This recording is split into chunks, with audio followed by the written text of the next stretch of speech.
ಸರ್ಕಾರಿ ವೈದ್ಯಕೀಯ ಮಹಾವಿದ್ಯಾಲಯ ಸ್ಥಾಪನೆಗಾಗಿ 93ನೇ ದಿನದ ಅನಿರ್ದಿಷ್ಟ ಧರಣಿ ಸತ್ಯಾಗ್ರಹ ಹಾಗೂ 5ನೇ ದಿನದ ಅಹೋರಾತ್ರಿ ಧರಣಿ ಸತ್ಯಾಗ್ರಹ ಕೂಡ ಈಗ ಪ್ರಾರಂಭವಾಗ್ತಾ ಇದೆ. ವಿಜಯಪುರ ನಗರದ ಡಾಕ್ಟರ್ BR ಅಂಬೇಡ್ಕರ್ ವೃತ್ತದಲ್ಲಿ ನಡೆಯುತ್ತಿರುವ ಧರಣಿ ಸತ್ಯಾಗ್ರಹದಲ್ಲಿ ನಿರಂತರವಾಗಿ ಕರ್ನಾಟಕ ರಕ್ಷಣಾ ವೇದಿಕೆ ಸ್ವಾಭಿಮಾನಿ ಸೈನ್ಯದ ರಾಜ್ಯಾಧ್ಯಕ್ಷರಾದ ಜಗದೇವ್ ಸೂರ್ಯವಂಶಿಯವರು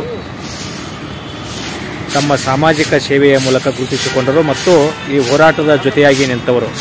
ನಿರಂತರ 93 ದಿನಗಳವರೆಗೆ ಹೋರಾಟದಲ್ಲಿದ್ದವರು. ಯಾವುದೇ ಕೆಲಸಗಳು ಇದ್ದರೂ ಕೂಡ ಅದಕ್ಕೆ ನಾಚಿಕೊಳ್ಳದೆ ಮತ್ತು ಎಲ್ಲ ಕೆಲಸಗಳನ್ನು ಸ್ವಚ್ಛತೆ ಕೆಲಸ ಹಿಡ್ಕೊಂಡು ಎಲ್ಲ ಹೋರಾಟದ ಎಲ್ಲ ಕೆಲಸಗಳ ನೇತೃತ್ವವನ್ನು ವಹಿಸಿಕೊಂಡ ಪದಾಧಿಕಾರಿಗಳಲ್ಲಿ ಸೂರ್ಯವಂಶಿಯವರು ಕೂಡ ಒಬ್ಬರು.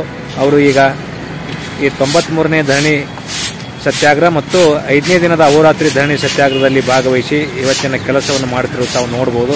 ಇಂತಹ ಸಾಮಾಜಿಕ ಕಳಕಳಿಯುಳ್ಳಂಥ ಒಂದು ಜನಸೇವಕರ ಅವಶ್ಯಕತೆ ಇಂದಿನ ಕಾಲಘಟ್ಟದಲ್ಲಿ ಹೆಚ್ಚಾಗಿದೆ.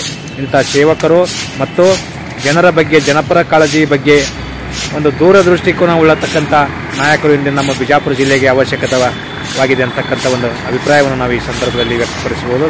ಜಗದೇವ್ ಸೂರ್ಯವಂಶಿ ಅವರು ಮುಂಬರುವ ದಿನಗಳಲ್ಲಿ ಒಳ್ಳೆಯ ಒಂದು ಸಮಾಜ ಸೇವಕರಾಗಿ ಈ ಜಿಲ್ಲೆಯ ಒಂದು ಜನಪ್ರತಿನಿಧಿಗಳಾಗಿ ಹೊರಹೊಮ್ಮಲಿ ಎಂದು ನಾವು ಅವರಿಗೆ ಈ ಮೂಲಕ ಹಾರೈಸ್ತಾ ಇದ್ದೇವೆ.